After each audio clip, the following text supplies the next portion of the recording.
저는 교회 다니면서 신앙생활도 오래 하신 분들이 이렇게 말씀하시는 것을 간혹 들어봤습니다. 나는 하나님을 믿는데 하나님이라는 분은 사랑이 많으신 분이기 때문에 결코 예수를 안 믿는다고 지옥에 보내실 분이 아니라고 믿는다 라고 말씀하시는 걸 들어본 적이 있습니다. 그리고 예수 믿는 사람들은 사랑이 많아야 되는데 사랑이 없다. 왜냐하면 잘못한 것을 봐도 품지를 않는다. 뭐 이런 말씀도 들어봤고, 왜 기독교가 우리 동성애를 사랑하지 않느냐? 사랑하죠. 사랑하는데 왜 그 죄라고 하느냐? 이건 사랑이 없는 게 아니냐? 뭐 이런 얘기도 듣게 되죠. 그래서 여러 가지 이렇게 하나님을, 자기가 믿는 하나님을 하나님으로 생각한다는 것이죠. 그러나 이것은 내가 만들어낸 내 기대의 하나님이기 때문에 우상과 다를 바가 전혀 없습니다. 미국 사람들이 두 명에 한 명은 길 가다가 물으면 I'm a Christian 그러는데, 그 예수가 성경이 말씀하시는 예수냐, 나는 하나님을 믿는다 했을 때 그 하나님이 비블리컬 갓이냐, 그건 아니라는 것이죠. 그냥 자기가 생각하는, 자기가 믿는, 자기가 그럴 거라고 예상하는 하나님을 다 자기 하나님으로 섬기고 있다는 것입니다. 고린도 교회가 이런 오류에 빠져 있었습니다. 예수님의 사랑이 뭐냐? 다 사랑은 품는 거야. 다 오케이라고 말하는 거야. 다 덮어주는 거야. 그래서 교회 안에, 특히 고린도 교회는 환경상 성적인 죄가 많았습니다. 동성애도 있었고, 심지어는 성도들 안에 근친이라는 게 있었어요. 계모와 함께 사는 아들이 있었습니다. 성도의 멤버예요. 그런데 교회에서는 아무런 제재도 취하지 않았고, 그들을 권계하지도 않았고, 그리고 다 하나님의 사랑은 다 덮는 것이다, 다 품는 것이다 하고 그걸 용납해주고 있었다는 것입니다. 사도 바울이 그래서 펜을 들어서 여러 가지를 지적하죠. 그것은 사랑이 아니라 교만이라는 것입니다. 하나님이 죄라고 말씀하신 것들을 사랑이라는 그런 우리의 상상으로 품고 이것은 괜찮아 하는 것은 하나님의 사랑이 아니라는 것입니다. 만일요, 이 땅에 그런 것이 사랑이라면은 우리는 아담과 하와의 후손으로 태어나서 이렇게 고생할 필요가 없는 것이죠. 왜 벌하십니까? 사랑의 하나님이 그대로 다 품으시고 가시면 되는데, 왜 예수님이 이 땅에 오셔서 죄 없으신 그분이 몸이 찢기시고 우리를 위해서 죽으셔야 됩니까? 예수를 믿을 필요가 없어지는 것이죠. 왜 그 예수님이 우리를 위해서 죽으신 것을 믿을 때에만 우리가 용서를 받습니까? 그럼 예수 외에도 다른 길들이 생기는 것이죠. 그런 것이 하나님의 사랑이라면, 성경은 하나님의 사랑의 속성과 함께 하나님은 그렇게 한없이 참아주시고 기다려주시고 또한 덮어주시지만, 그것은 우리를 그렇게 망치기 위한 길이 아니라 하나님은 또한 한편으로는 공의의 하나님이라는 것입니다. 진리의 하나님이라는 것입니다. 우리는 은혜의 하나님, 인애의 하나님, 자비의 하나님, 이걸 믿고 싶어 하죠. 이것만. 그러나 성경은 말씀하실 때 하나님은 죄와 함께 하실 수 없는 하나님, 죄를 두고 보실 수 없는 하나님, 죄는 반드시 심판하시는 하나님, 공의의 하나님이시라는 것을 우리는 믿어야 할 줄로 믿습니다. 그렇기 때문에 오늘 고린도 교회를 사랑에 대해서 가르치면서 사랑의 좋은 것들이 여기 나오고 있습니다. 그런데 중간에 이렇게 중요한 말씀이 나오고 있는 거예요. 사랑은 불의를 기뻐하지 않습니다. 그냥 다 좋은 거예요. 그냥 괜찮아요. 이게 아니라는 것입니다. 그리고 진리와 함께 기뻐한다. 즉 진리의 편에 선다는 것입니다. 사도 바울은 로마서 12장 9절에 또 이렇게 말씀하고 있습니다. 사랑에는 거짓이 없나니 악을 미워하고 선에 속하라. 악을 미워하는 게 사랑이라는 것입니다. 사랑에는 거짓이 없나니 악을 미워하고 선에 속하라는 것입니다. 제가 그래서 어제 진리의, 이 성경이 얼마나 진리를 강조하고 있는지를 쭉 찾아봤더니 여러 가지 말씀들이 굉장히 성경이 진리를 강조하더라고요. 진리 안에 사랑하라, 진리를 알라, 진리를 붙잡으라, 진리를 따라 살라, 진리 안에 걸으라, 성령은 진리의 성령, 성경은 진리의 말씀, 예배도 신령과 뭐로 드리라고요? 진리로 드리라. 진리로 봉사하라. 진리로 행하라. 진리로 순종하라. 진리로 띠를 두르라. 진리로 싸우라. 진리를 사랑하라. 진리를 지키라. 저와 여러분이 기대하는 것만큼 주님은 사랑이십니다. 근데 그 사랑의 한 모습은 진리의 편에 선다는 것입니다. 근데 오늘날 우리 성도들은 그것을 싫어합니다. 심지어 사랑의 사도라고 알려진 요한 사도가 쓴 요한 2서 편지에 보면요, 이렇게 기록하고 있습니다.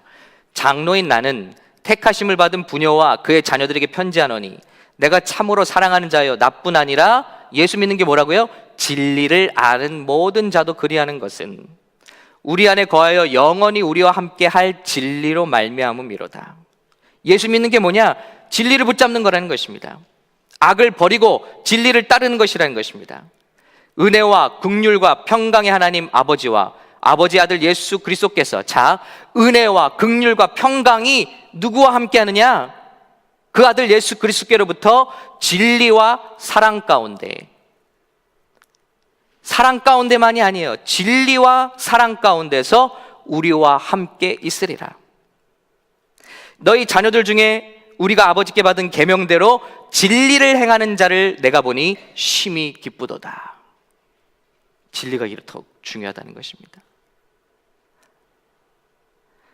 그런데 진리가 뭘까요? 진리 하는데 저도 진리가 뭔지 정의를 못 내리겠더라고요. 그래서 성경 사전을 찾아봤습니다. 그랬더니 New Bible Dictionary 이렇게 나오고 있어요. 진리는 상황에 따라 바뀌지 않는 의존할 만한 원칙, 즉 참과 거짓을 갈라내는 완전한 기준이다라는 것이죠. 즉 진리는 우리가 알고 싶어하는 것과 다른 이야기예요. 진리는 상황에 따라 바뀌지 않는 기준입니다. 우리는 사실은 교회에 와서 진리를 따라서 교회에 왔지만 진리를 듣고 있지는 않다는 거예요. 많은 성도들이 자기가 만들어낸 예수님을 믿는 것처럼 많은 성도들이 교회에 와서 정말 진리를 듣기 원하느냐? 자기가 듣고 싶은 걸 듣고 싶다는 거예요. 놀라운 일이죠. 사람들은요, 자기가 듣고 싶은 것만 들어요. 다른 거 거부합니다. 그런데 진리는 그런 상황에, 여기 오늘 100만 명이 모여서 이것이 옳다 할지라도 하나님의 말씀이 이거라 하는 것, 그게 진리라는 것입니다. 그런데 많은 사람들은 모여서 자기들이 원하는 것을 진리라고 생각한다는 것입니다. 근데 진리는 상황에 따라 바뀌지 않는 거예요. 참과 거짓을 갈라내는 완전한 기준이고 그것은 하나님의 말씀인 것입니다. 그래서 제대로 진리가 선포된다면 이 두 가지 일이 일어납니다. 첫 번째는 여러분 수련회에서 큰 은혜를 받으신 것처럼 진리는 거짓말의 반대잖아요. 그래서 진리가 선포되면 심령에 기쁨이 임합니다. 왜냐하면 거짓말들이 다 씻겨나가기 때문이죠. 거짓말이 물러가기 때문이죠. 어둠이 물러가기 때문이죠. 마귀는 우리를 거짓말로 공격한다고 그랬습니다. 요한복음 8장 44절 예수님 말씀하셨죠? 너희는 너희 아비 마귀에게서 났으니 너희 아비의 욕심대로 너희도 행하고자 하느니라. 그는 처음부터 살인한 자요 진리가 그 속에 없으므로 진리에 서지 못하고 거짓말을 말할 때마다 제 것으로 말하니 이는 그 거짓말쟁이요 거짓의 아비가 되었습니다. 마귀가 성도들을 넘어뜨리는 건 다 거짓말이라는 거예요. 수련장에서 나눴죠?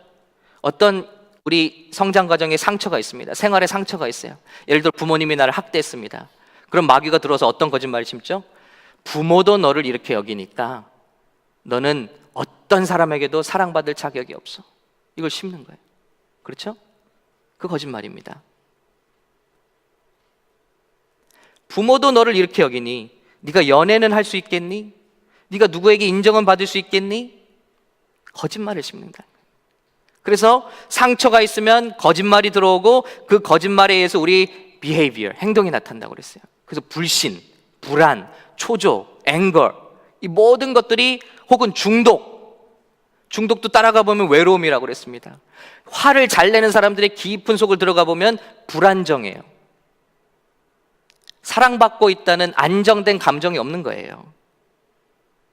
예수를 믿어도 예수님이 나를 얼마나 사랑하시는지 그런 진리 속에 거하고 있지 않으면 계속 내가 성경 더 봐야지 사랑받는데, 아유 내가 새벽 기도해야지 주님의 사랑 더 받는데, 이런 자꾸 doing이, 이건 거짓말입니다. 주님은 우리가 주님의 원수 되었을 때부터 우리를 사랑하셨다고 말씀하고 있습니다. 할렐루야. 이게 진리예요. 그런데 이 마귀의 거짓말을 우리 계속 속고 있는 거예요. 그러다가 우리 지난 수련회처럼 가서 하나님이 당신은 사실은 이렇게 지었습니다. 진리가 들어온 거죠. 빛이 들어온 거죠. 그러니까 여러분 주보에 보시면 얼굴이 다 달덩이가 되셨잖아요. 그런데 또 잠깐 며칠 동안에 또 어두워지신 분들도 보여요. 금세 또 거짓말에 속으시는 거예요. 사탄은 이렇게 교모합니다.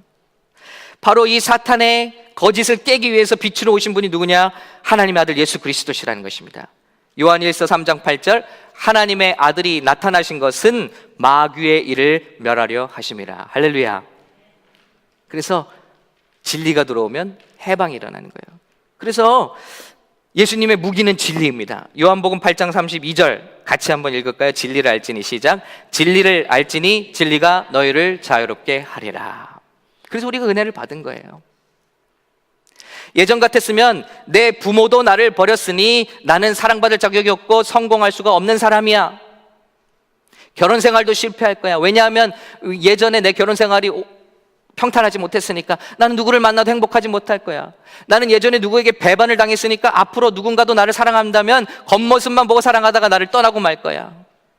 그런 거짓말들이죠. 그런데 진리가 들어오면 어떻게 되죠? 내 부모는 나를 버렸으나, 다윗의 고백처럼 내 부모는 나를 버렸으나, 이건 팩트입니다. 상처입니다. 그러나 여기에 진리가 들어오면 어떻게 되죠? 여호와는 나를 영접하시리로다. 부모는 나를 버렸어. 그러나 여호와는 나를 버리지 않는다. 이게 진리가 들어온 거죠. 그래서 다윗은 그렇게 외면당하고 배신당하고 외롭고 쓸쓸한 그런 고통의 길을 걸었지만 그의 마음에는 항상 기쁨과 감격과 은혜가 넘치는 줄로 믿습니다. 이게 진리예요. 이게 진리의 힘입니다. 그래서 진리가 우리 안에 들어오면 우리는 이렇게 해방됩니다. 기뻐합니다. 즐거워합니다. 그런데 진리는 또 우리 안에 들어오면 또 다른 일을 해요.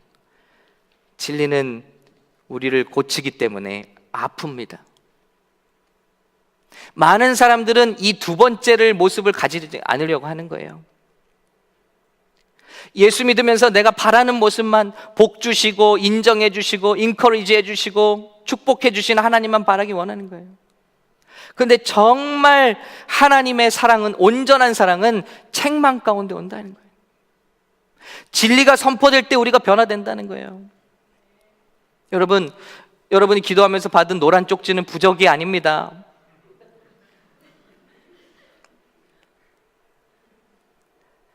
막 기뻐하시죠. 와, 나는 용사래. 나는 기도의 사람이고 나는 축복의 사람이고. 한면 굉장히 위험한 진리예요. 그건 뭐냐면요, 왜 그렇게 살지 않으십니까?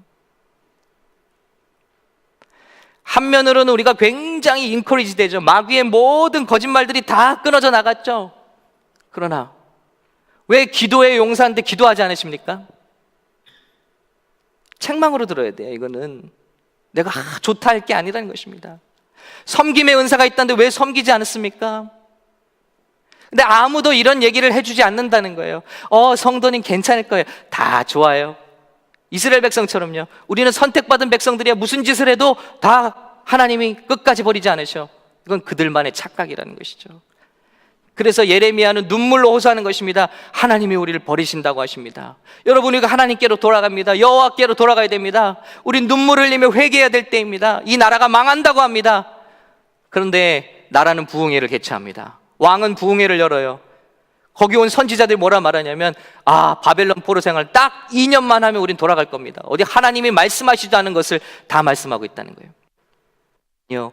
하나님은 70년간 너희가 500년 동안 가나안 땅에 살면서 안식일을 지키지 않고, 안식년도 지키지 않고, 절도 지키지 않고, 희년도 지키지 않고, 그 모든 날수를 다 환산해서 70년 동안 훌리 이 땅을 놀게 하고 너희가 그 죄가를 치르게 할 것이다.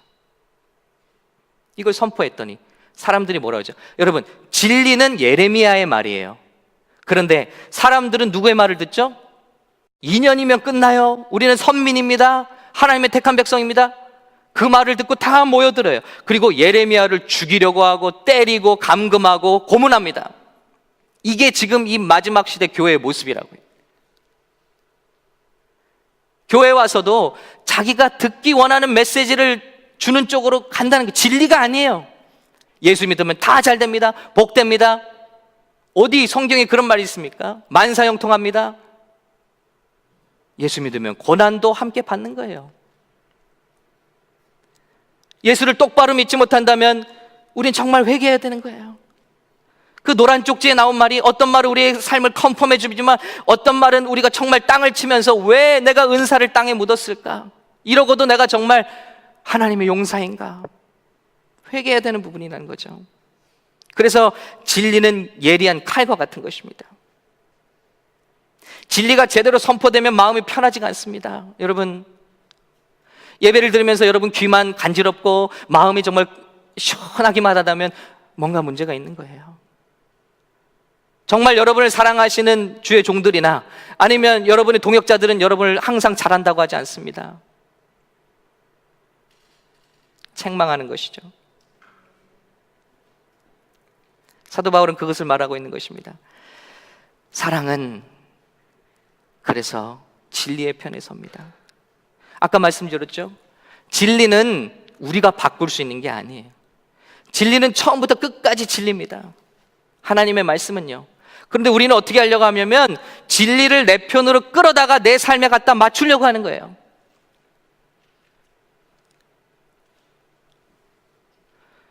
내 싸움에 하나님은 공의의 편이십니다. 그러면 우리가 하나님 편으로 서야 할 텐데 하나님을 내 편으로 갖다 놓으려고 하니까 모순이 생기는 거죠.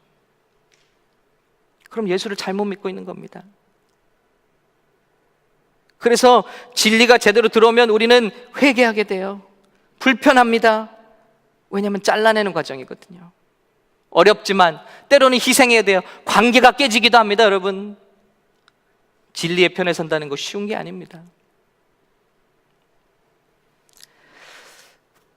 제가 우리 목사님들 모임에 가서 참 안타까운 말씀을 들어요. 목사님들이 이렇게 멘토링 모이는데 각자 하소연하는 거예요. 얼마나 힘든지. 저는 정말 너무 행복한 목회를 하고 있더라고요. 그런 말을 들어보면 어떤 목사님은 토요일 날 성도가 전화를 한대요. 토요일 밤부터 메시지를 보내기 시작해서 목사님 내일 설교 준비 다 하셨어요? 3시 반에도 카톡을 보낸대요. 다 하셨으면 보내십시오. 너무 어이없잖아요.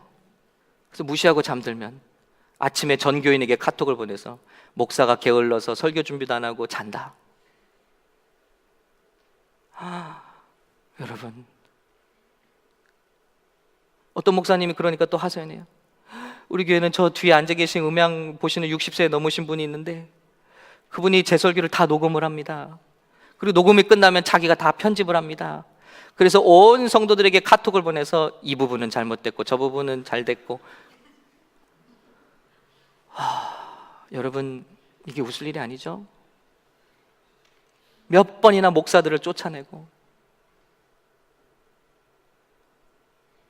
저는 이 교회에 심각한 병이 들었다고 믿는데 그거는 진리의 편에 서지 않는다는 거예요.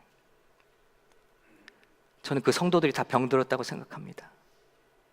그 어느 누구 하나 나서서 집사님, 장로님, 이것은 옳지 않습니다. 나서는 자가 없다는 거예요. 그러면서 건강한 교회를 꿈꾸고 부흥하는 교회를 꿈꾸는 게 말이 됩니까? 그 어느 누구도 짐을 지려고 하지 않고 정의의 편에 서지 아니하고 희생하려 하지 아니하고 그저 정의가 자동으로 이루어지기를 바라고 있다는 거예요.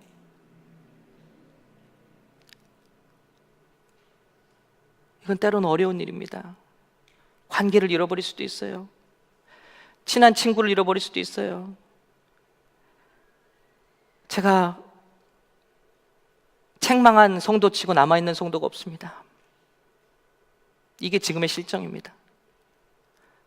저도 잘난 거 없습니다만은 책망을 받지 않아요.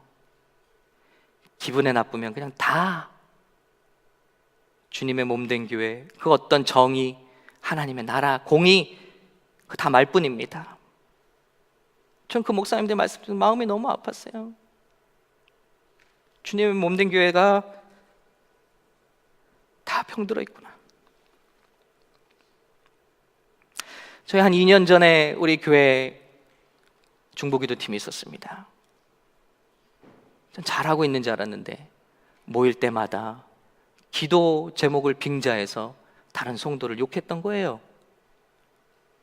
저도 물론 오징어로 자꾸 올라갔고, 교회 이게 문제다 저게 문제다, 이 성도가 저렇다더라 저렇다더라 기도하자 하면서.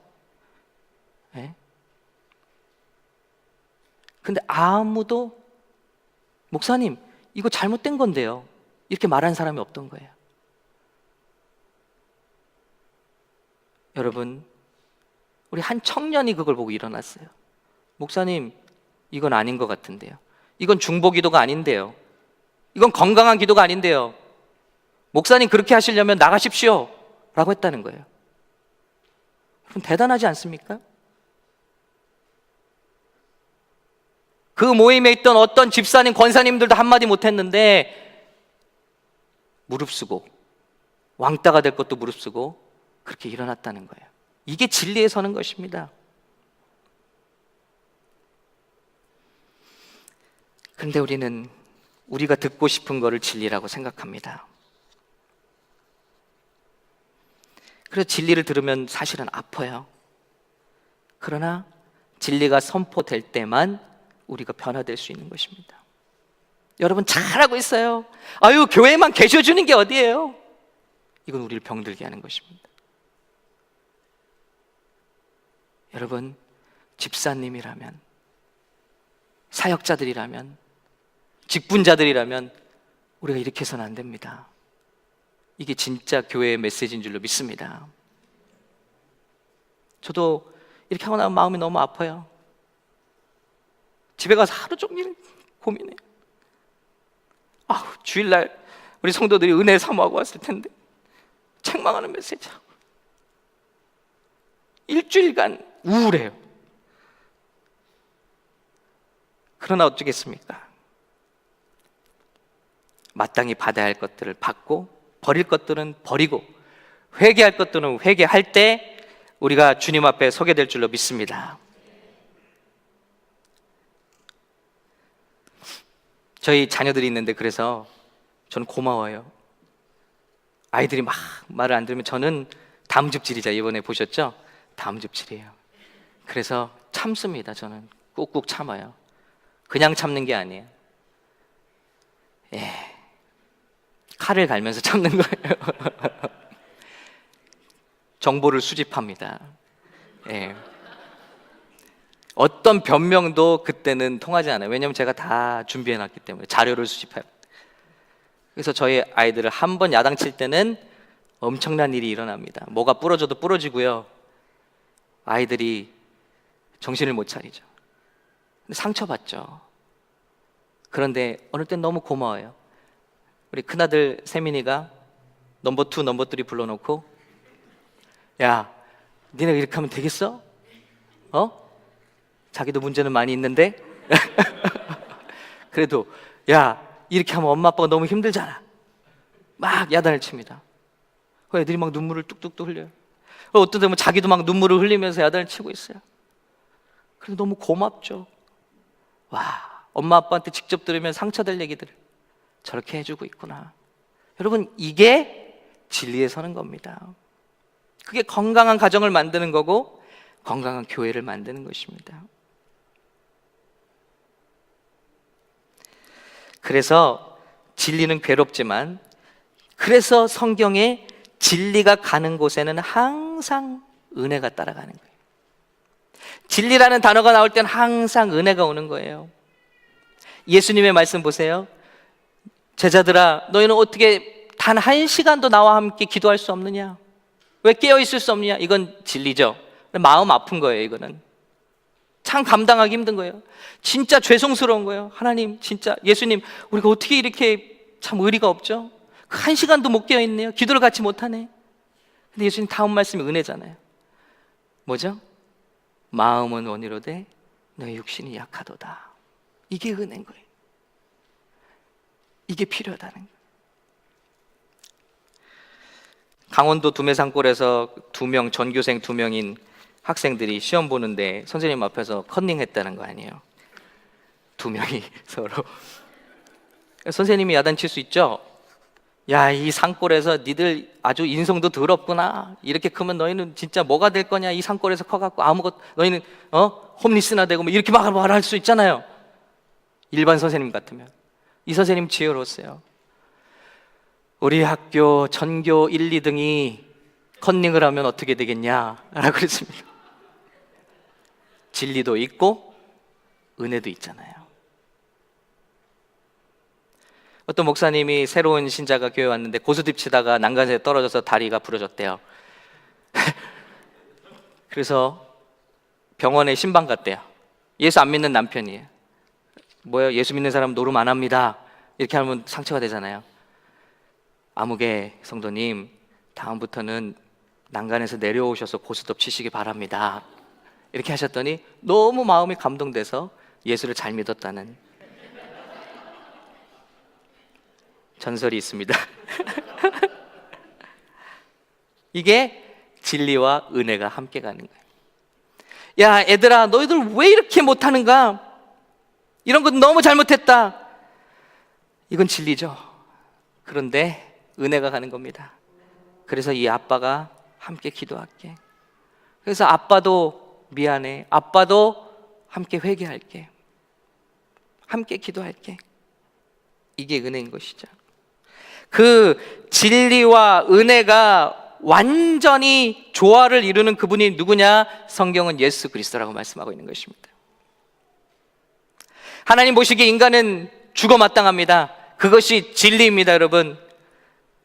하나님의 곁을 떠났고 마귀의 종이 되어버렸습니다. 그런데 죄의 삭은 사망이라고 우리가 받아 마땅한 것은 사망입니다. 죽음입니다. 여기까지가 진리입니다. 그런데 하나님은 너희 죄 지었으니 죽어 라고 말씀하시는 것이 아니라 너희 죄는 내가 어떻게 할 수가 없다. 이건 정말 죄는 사망으로만 갚아질 수밖에 없다. 내 나라에서 죄는 죽음이다. 진리죠. 근데 주님이 뭐라 말씀하시냐면 그 죄를 위해서 대신 내가 죽구마. 그리고 아들 예수 그리스도를 우리에게 보내주신 것, 이것이 은혜인 줄로 믿습니다. 그래서 이 성탄 대림절은요, 우리를 위하여 죽으시러 오신 예수님의 탄생, 아이러니하잖아요. 이 세상에 태어나셨는데 죽으시기 위해서 오신 거예요. 왜냐? 하나님의 공의의 기준으로 볼 때는 우리는 아무도 구원받을 수 없어요. 다 죽어야 돼. 다 지옥 가야 돼. 그런데 그런 너희를 위해서 내가 죽을게. 내가 죽을게. 그리고 오신 분이 예수 그리스도시라는 것입니다. 그리고 우리에게 약속하십니다. 요한복음 1장 9절에서 14절, 참 빛 곧 세상에 와서 각 사람에게 비추는 빛이 있었나니 그가 세상에 계셨으며 세상은 그로 말미암아 지은 바 되었으되 세상이 그를 알지 못하였고 자기 땅에 오매 자기 백성이 영접하지 아니하였으나 영접하는 자 곧 그 이름을 믿는 자들에게는 하나님의 자녀가 되는 권세를 주셨으니 이는 혈통으로나 육정으로나 사람의 뜻으로 나지 아니하고 오직 하나님께로부터 난 자들이니라. 14절 같이 읽을까요? 시작. 말씀이 육신이 되어 우리 가운데 거하심에 우리가 그의 영광을 보니 아버지의 독생자의 영광이요 은혜와 진리가 충만하더라. 아멘. 예수님께 뭐가 있다고요? 은혜와 진리. 사랑은 다 그냥 너희가 이렇게 죄를 짓고 마귀의 종이 되었어도 내가 너희를 다 그냥 있는 그대로 사랑한다. 아닙니다. 이건 반드시 해결을 해야 된다. 그래야만 거룩한 내가 너와 함께 있을 수 있다. 그러나 그것을 내가 감당할 힘이 없으니 내가 너에게 내 아들을 보낸다. 그의 죽음은 너무나 성스러워서, 그의 생명은 너무나 거룩하고 존귀하고 아름다워서 온 우주의 죄를 갚고도 남을 만한 피, 거룩한 보혈이라는 것입니다. 그래서 누구든지 그 사실을 믿고 예수 그리스도를 영접하면, 영접하는 자, 곧 그 이름을 믿는 자들에게는 하나님의 자녀가 되는 권세를 주셨으니, 마귀의 종이었던 저와 여러분이 누구든지 이 은혜를 영접하는 자, 이 진리를 깨닫고 회개하고 이 은혜를 영접하는 자는 누구든지 하나님의 자녀가 되는 권세를 주신 줄로 믿습니다. 아무도 제외될 수 없어요. 어떤 죄를 지어도 여기에 제외될 수 없어. 왜냐? 우리를 위해 뿌려진 주님의 은혜가 너무 크기 때문에. 이것이 주님의 독생자의 영광이라는 것입니다. 우리는 이것을 믿는 사람들인 줄로 믿습니다. 주님의 은혜와 진리, 우리 이것을 품고 기억하시고 우리 예수님을 기다리시는 우리 성탄절 되시기를 예수님으로 축복합니다. 가정으로 돌아가셔서 우리 자녀들에게 공의와 진리를 함께 가르치실 수 있는, 우리 교회를 공의와 진리 가운데 함께 세워갈 수 있는 저와 여러분 되시기를 예수님의 이름으로 축복합니다.